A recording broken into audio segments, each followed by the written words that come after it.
বন্ধুরা আলোচনা করব ইনজাংশন বা নিষেধাজ্ঞা নিয়ে। জমিজমা সহায় সম্পত্তি রক্ষায় কিভাবে আপনি নিষেধাজ্ঞা বা ইনজাংশন জারি করতে পারেন আইনগতভাবে।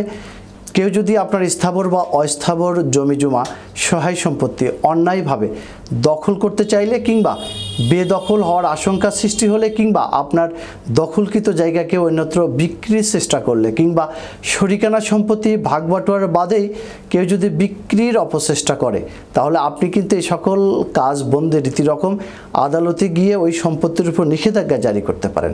নিষেধাজ্ঞা প্রাপ্তির পর কেউ যদি নিষেধাজ্ঞা ভঙ্গ করে তাহলে আপনি তাদের বিরুদ্ধেও আইনগতভাবে ব্যবস্থা গ্রহণ করতে পারবেন।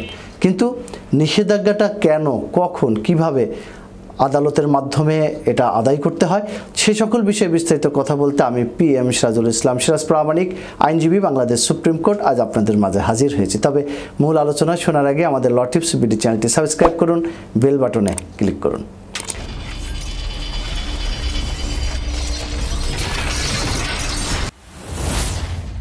মামলায় জড়িত কোনো পক্ষ কর্তৃক মামলার সম্পত্তি যদি বিনষ্ট হওয়ার আশঙ্কা থাকে, ধ্বংস বা হস্তান্তর হওয়ার আশঙ্কা থাকে অথবা কোনো ডিগ্রি জারির দরুন বেআইনিভাবে সম্পত্তি বিক্রি হওয়ার উপক্রম হলে অথবা বিবাদী তার পাওনাদারকে প্রতারিত করার উদ্দেশ্যে তার সম্পত্তি অপসারিত বা হস্তান্তরিত বা বিক্রি করার ইচ্ছা প্রকাশ বা হুমকি প্রদর্শন করলে আদালত অনুরূপ কাজ রোধ করার জন্য নিষেধাজ্ঞার আদেশ দিতে পারেন। মনে রাখবেন, নিষেধাজ্ঞা প্রধানত দুই প্রকার হতে পারে। একটি স্থায়ী নিষেধাজ্ঞা যেটাকে পার্মানেন্ট ইনজাংশন বলে, অপরটি অস্থায়ী নিষেধাজ্ঞা যেটা ইংরেজিতে টেম্পোরারি ইনজাংশন বলে।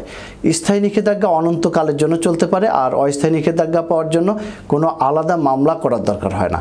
আবার কোনো মামলা করা থাকলে পার্শ্ব প্রতিকার হিসেবে কিন্তু ইনজাংশনের দরখাস্ত দিয়ে শুনানি করে আপনি ইনজাংশনটা পেতে পারেন।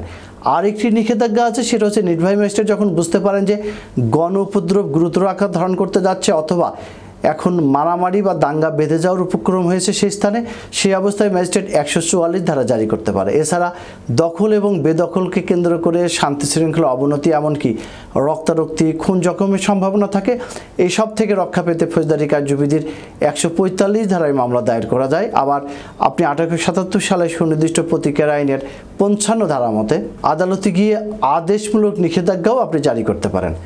আদেশমূলক নিষেধাজ্ঞা অর্থাৎ ম্যান্ডেটরি ইনজাংশনটা হচ্ছে যে নালিশি সম্পত্তি বা বিষয়বস্তুকে পূর্বের অবস্থায় ফিরিয়ে আনা। কেউ যদি অন্যায়ভাবে বাদীর সম্পত্তি বিনষ্ট করে বা ধ্বংস করে তাহলে আদালতে আদেশ দিতে পারেন। আবার কারোর অধিকার রক্ষা বা প্রতিষ্ঠা করতে গিয়ে কোনো দুর্ঘটনা সংগঠন বা ক্ষয়ক্ষতির পরিমাণ যেন বেড়ে না যায়, আদালত সেই জন্য এই ম্যান্ডেটরি ইনজাংশন অর্থাৎ নিষেধাজ্ঞামূলক আদেশ দিতে পারেন। একটি উদাহরণ দিলে বিষয়টা আপনাদের মাঝে আরও পরিষ্কার হয়ে উঠবে। ধরুন আপনার প্রতিবেশী একটি বাড়ি নির্মাণ করছেন, তার বাড়ির ছাদের প্রান্তভাগ এমনভাবে তৈরি করছেন যা আপনার জমির উপর প্রসারিত করে ফেলেছে, অর্থাৎ আপনার জমির উপরে চলে গেছে। আপনার নিষেধ সত্ত্বেও নির্মাণ কাজ চালিয়ে যাচ্ছেন।